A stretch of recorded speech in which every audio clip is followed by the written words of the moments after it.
This is Rustin Rose of Access.com and Metalholic Magazine. And with us tonight, Ben Falgoust, the raging voice of Goatwhore. How are you doing, brother? Doing good, man. How you doing? I am doing fantastic. I'm honored to have you on the show, get a chance to talk with you. The new album, Constricting Rage of the Merciless, coming out on July 8th. Real excited about that. Yeah.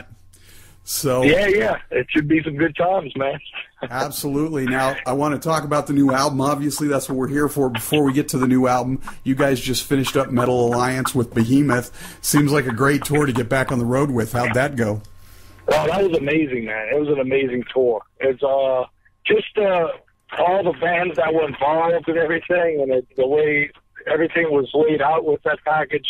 From day one, man, when we started, usually you come into a tour, and for the first few days it's kind of rough, getting all the times together, everybody getting things sorted out. But, man, the first day was smooth, and it just set it up for the whole tour. And each band, even though we all have, like, a lot of similarities, you know, we had our little differences as well that kind of made up for, you know, the whole crowd and everything like that. And the people attending, you know, never split for any band. You know, they stayed through the whole time, were interested in everything. It was a really good package overall. That's cool when they do that. It's nice when they show up early, they stay for the whole thing, show respect for all the bands, and get to know some of the new bands that they may not have known before. Yeah, and all the bands put on hell of shows, man. Everybody equally fucking put in 100%. And I think it just made the tour that much more fucking crazy, you know? Absolutely. And now you guys have a little bit of time off, it seems, then some solo dates before Summer Slaughter with Morbid Angel and Dying Fetus. Yeah, we're totally ready for that, man. We're getting everything sorted out. We added in a new song in the set during the Metal Alliance tour, but we're going to add in even more new songs since the album drops on July 8th. So we're going to kind of focus on putting in maybe 3, maybe 4 tracks from the new album, mix it in with some of the older material as well, depending. You know, Summer Slaughter, your set times are short. I think we have something like 25 minutes or something like that, so we'll try to cram as much as we can in that amount of time. Is it tough being on those big multi-band tours like that? I know they're really cool to be a part of, but I would think it's certainly a lot tougher than just, you know, 2 or 3 bands in a club tour. I just think the biggest difference is definitely that being that there's a lot more bands in the shorter amount of time you play, but also having to be there such at an earlier time, you know, and sometimes cities, you know, are distance apart, 8 hours apart, sometimes more than that, and you have to do the overnight drive, and then, you know, it's pretty brutal heat during the summer as well, and that takes a toll, especially, you know, if you're in a van with a trailer and you're just kind of hanging out in the van, it's not running, and you're trying to kill time. And some venues just don't have space. You know, you got all the people that are coming into the show, and they got 10, 12 bands playing, you know, so you're trying to hang out outside, you bring a canopy set up, and you try to make the best of it overall, you know. Right. But, you know, it should be a really good experience. Like I said, the only really big difference is just being there early. You know how metalheads are. We don't want to get up fucking early. But we definitely have to be there early to get everything going. And, you know, everybody gets their gear in, gets everything sorted. I mean, there's a whole agenda throughout the day to keep everything in motion. So, you know, we have to get there early. Everybody has to get there early. So you just kind of grit it out for fucking a month and a half or whatever and just roll with the punches and then get ready for the winter touring right after that. On to Constricting Rage of the Merciless. First off, is there any story behind the title this time around? Not really any story. It just goes with everything else, though. You know, I never really delved too much into, like, concept ideas or anything. But I think, too, that on this record, though, there's a lot more, not necessarily concepts within the song titles and the songs, but a little bit more in-depth kind of approach to things. You know, I mean, there's, like, with the song Nocturnal Conjuration of the Accursed, I wanted to kind of approach it more like the music kind of reminded me of like a Merciful Fate, King Diamond kind of essence. So I wanted to approach the lyrics in that way too, like King Diamond used to do, nightmares, things like that. And I actually based the song's lyrics off of a nightmare that I had, so it kind of fell into place really well. So there's just little instances of that throughout the record, of things mixed in with just the overall approach that we take with lyrics and music in general as Goatwhore. Now, you guys opted to record on 2-inch tape this time around, going old school. Fantastic, but certainly more arduous choice. Is that something you guys have wanted to do for a while now? Yeah, I mean, well, it's always been in there. It's becoming way more of an obsolete form because of the lack of, like, I think there's like one company that still makes tape, but then the tape is questionable because they haven't like been able to match the formula that was used back in the day. Right. And so basically we got used reels that were older that, you know, you do this process. It's funny because you bake them for like, you know, we had 4 reels and you bake them in this little like jerky machine or something like that. And you like bake it for 4 hours, flip it for another 4 hours and pull it out. And for the whole time while you're getting the tape ready, you kind of got your fingers crossed because you could basically start tracking to it and then shit's just not coming out right and you have to change the whole agenda. Right. But everything worked great, man, and the tape was great. And apparently the older tape, if it was taken care of and kept properly, you can tape over it pretty much a numerous amount of times. So it all kind of worked out, and we were really interested in doing it. And Rutan, he has this old tape machine from Moore Sound. It was used back in the day from, you know, the classic records, the old Morbid Angel records, Suffocation, you know, all those things in the heyday of the whole death metal scene and what Moore Sound was doing back then. So, you know, it does have some nostalgia to it as well. And we wanted to get that sound. You know, some people might not notice the difference, but we sure as hell notice. It's a more warm, full tone that you get out of it. And it's funny because you do it onto tape and you basically take it from tape and you drop it into Pro Tools and people are like, well, you send it back into digital. But I don't think in this day and age yet digital has mastered the knack to duplicate that tone you get off tape yet. You know, it's went so advanced and everything and it's went so far and changed the face of how things were recorded. I think it still has missed some elements that it still hasn't grabbed onto yet. So to be able to do that still and do it with Goatwhore was an awesome experience. Oh, yeah. I mean, and anytime you can record a tape, it's definitely more organic. It gives it more warmth, like you said, if that's a word you can put in the same sentence with Goatwhore.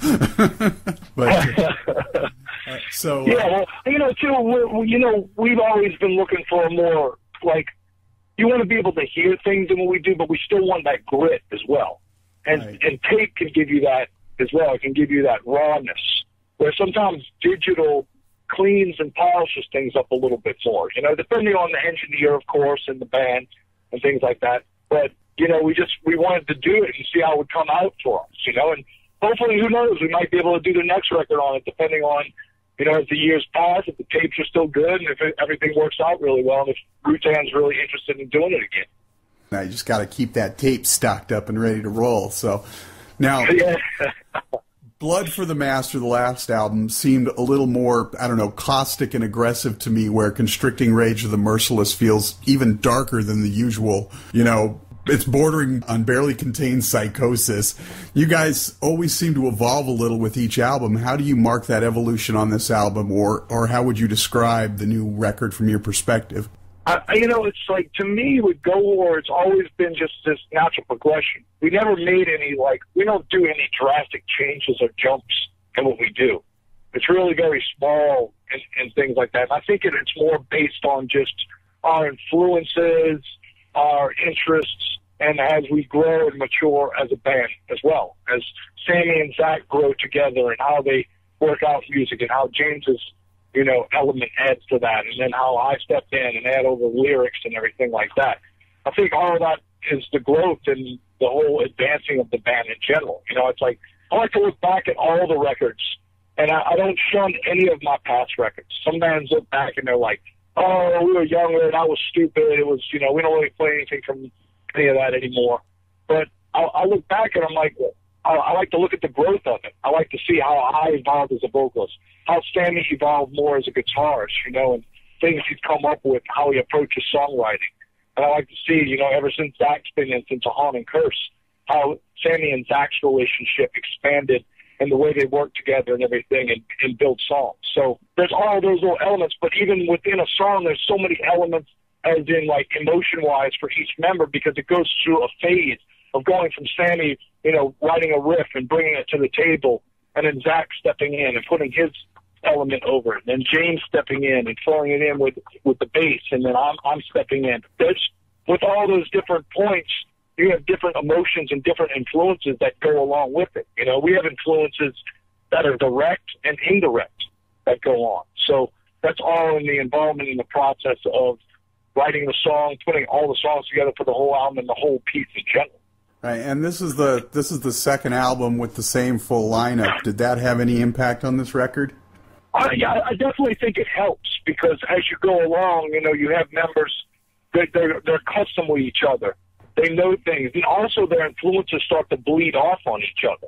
It's just kind of like a subconscious thing. You really don't notice it, and it just kind of falls into place from being around each other and being associated with each other. So, every time you have a new member come in, it's almost like, okay, we're trying to get used to how this guy works, or he's trying to get used to the way we're writing things or approaching things. Luckily enough, James was in a band with Sammy, his other band, Ritual Killer. Right. And so they had a relationship, and that kind of helped when he came into Goatwhore, that they had this little relationship and they would work together and write together in the other band. So, and the thing was cool was they came in and they still, even though they jammed the Ritual Killer together, they kind of didn't bring the element that Ritual Killer does fully into Goatwhore. Sammy still kept the whole Goatwhore experience there and bring James into that experience as well. And speaking of sort of that continuity and rubbing off on each other and gelling and everything in that way, you guys once again obviously turned to Eric Rutan again to help record this record. What is it about that relationship that works so well for you guys? I think it's funny I say this because most of the time when you feel comfortable in something, that's when you need to get out of it. Right.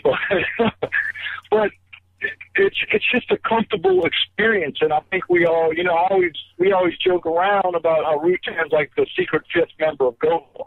He doesn't write any music, or anything like that, but he contributes in a way that makes a difference for the band. Like when we record, we're putting everything down onto CD or whatever. He's got a certain ear, and he fell in with us. Even though the style. He comes from the camp of Morbid Angel, Hit Eternal, where it was a little bit more, it was a more polished, precise death metal, where with Goatwhore, we're a little bit more grittier, and we like to leave some of the mistake in there and show the human nature of things, and he kind of adopted with us and fell into it, where there was points where he would be like, he wouldn't be like a dead set engineer, it's just like, these are the rules, and this is how we run by things. He would be like, okay, well, if you don't like it that way, how do you want to try it? And what do you want to try? So, let's try these things. Let's see what works and what doesn't work so we know what we can do.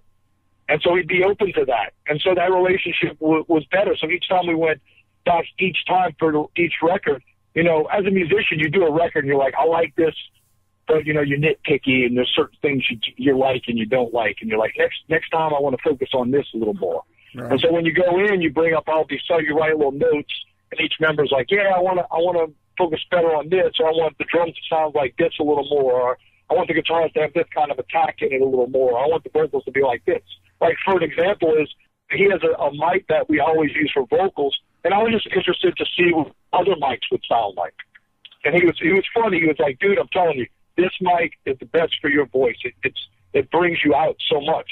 He goes, but you know what? We're going to sit around for the next hour, and we're going to plug in all these different mics, and you're going to fucking do the vocals on them, and then we're going to track them, and then we're going to compare it, and so you can pick it out. So the point is he's real open like that to try something, even if it goes back to the same one you were using, or it goes to something new. He learns from it, we learn from it. It's all a mutual thing. It's all a growth process, and I think that makes it so much better when you go in there and everything is a comfortable experience, because recording's kind of uncomfortable in a way. Right. Because it's like a big magnifying glass. You get in there and you're like focusing in on your part, and it's like, holy shit, this doesn't sound like anything when we were doing it in the practice room like this. It sounds kind of different, because it's so fucking noisy in the practice room, and you're like, yeah, it is what it sounds like, and then you hear everything really good in these headphones and you're in the studio and you're like, holy shit, yeah, that sounds way different now. But the comfortable experience makes it like, all right, okay, this is cool. And Rutan's like, just go through it, get in that mode, get the feeling. And he won't let you do a subpar performance. He will be on your ass. I know some people are like, oh yeah, he's like the general or anything. That's not a bad thing.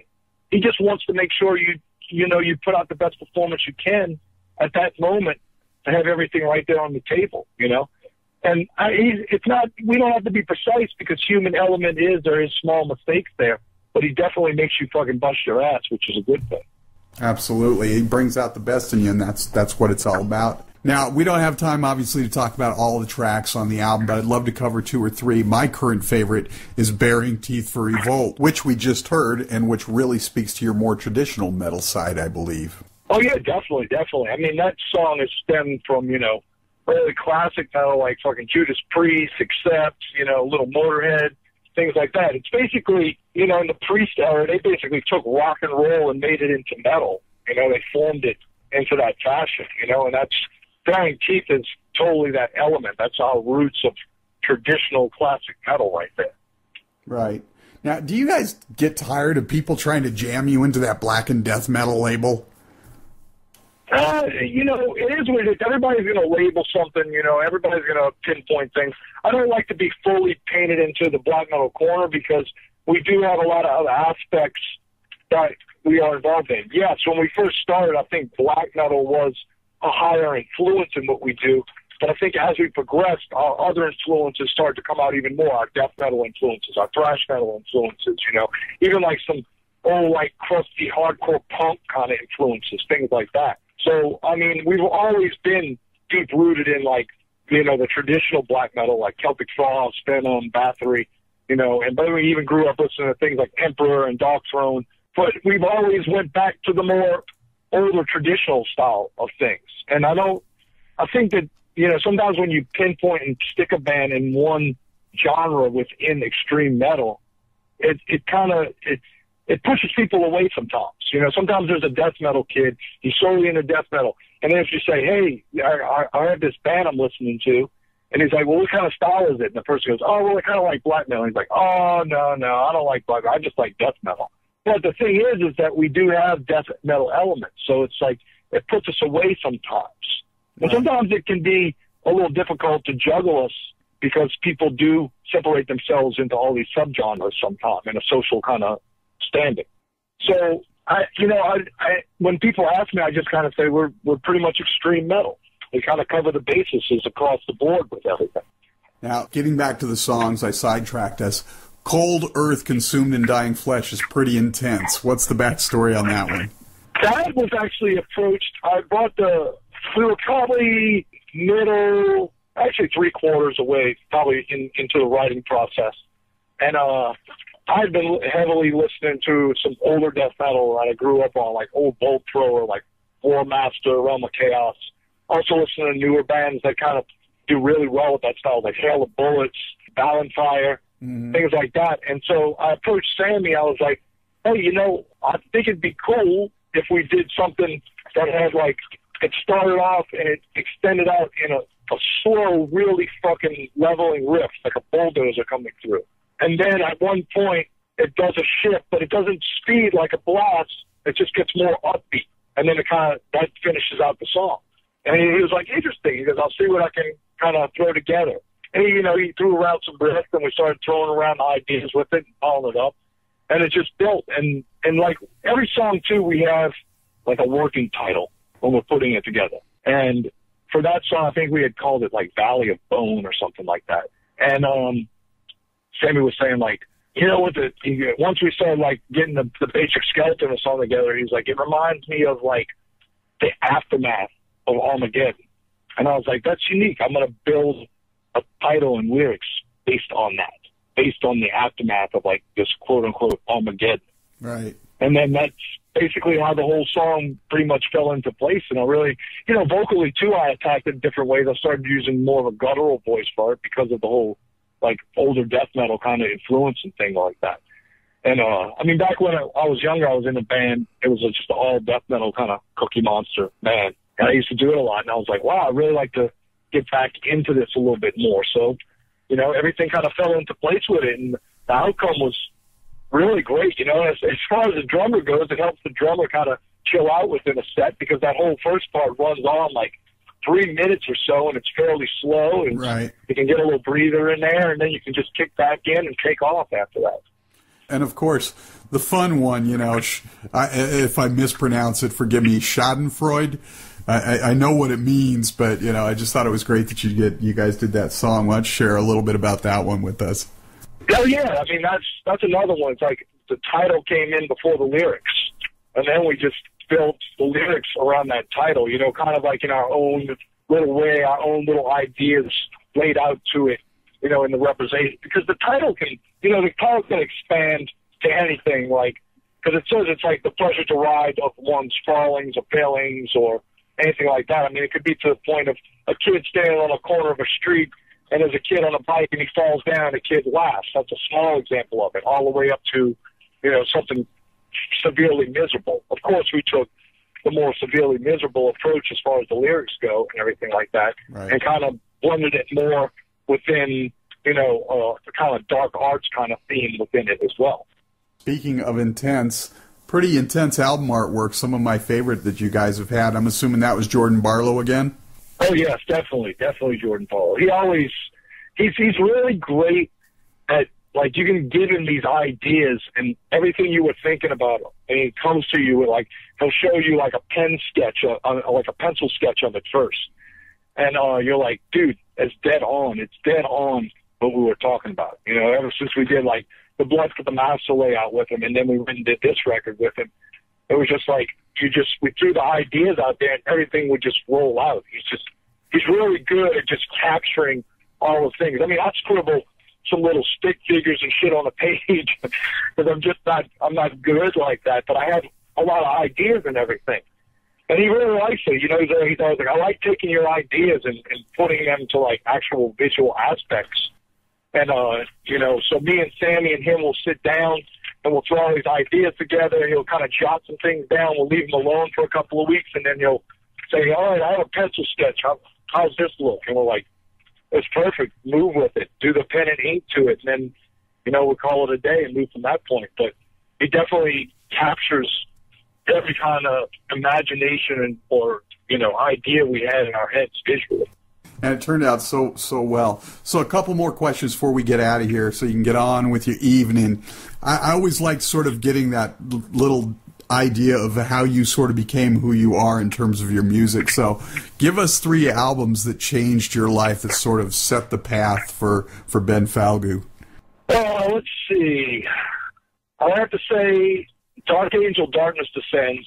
There was something about it that totally fucking moved me.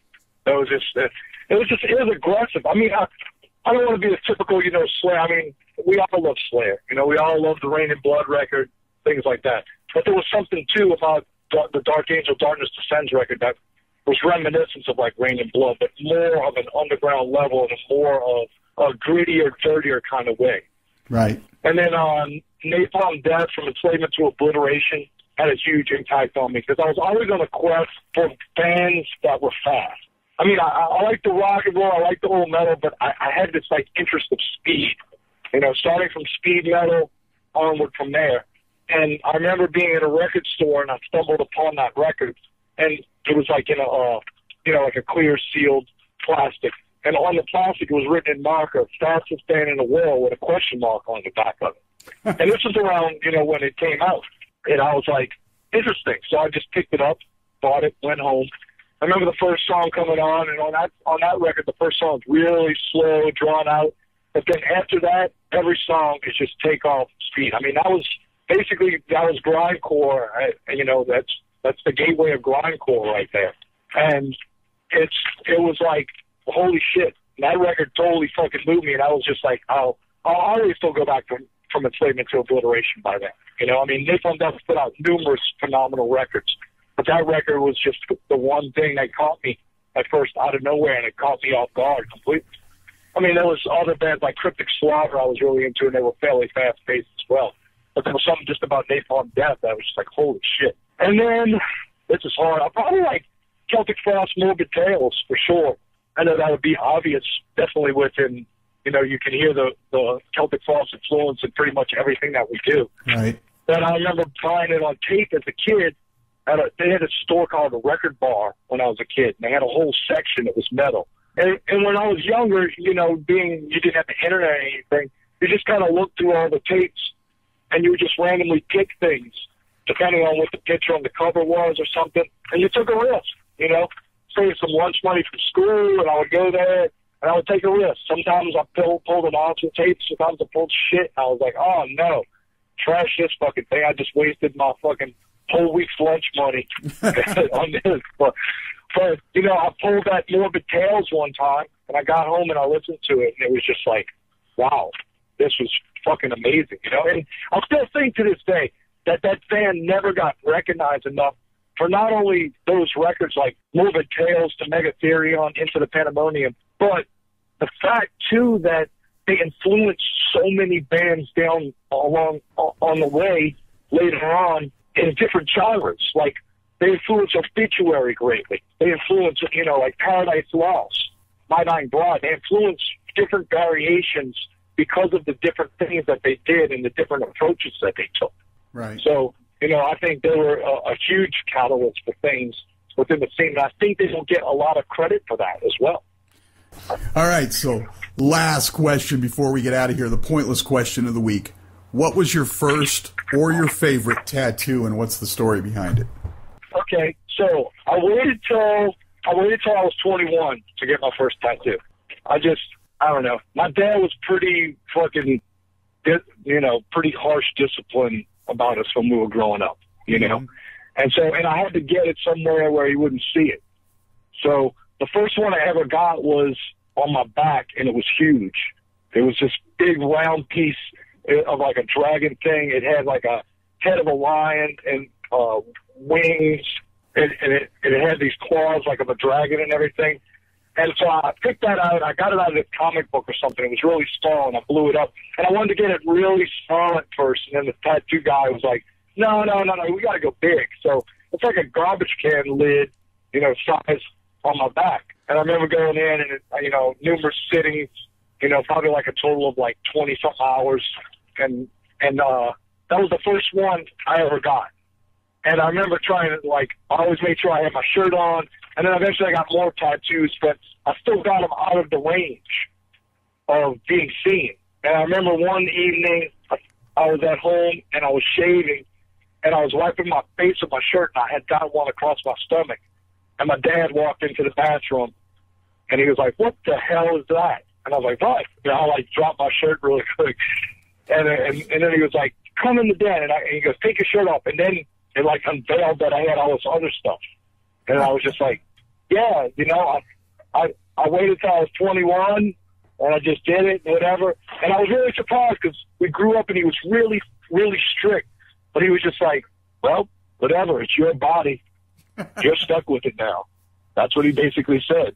When before he would have been like, I probably would have got my ass beat or something, you know, like 10 years earlier. But he was just like, it's your body. You're stuck with it, so whatever.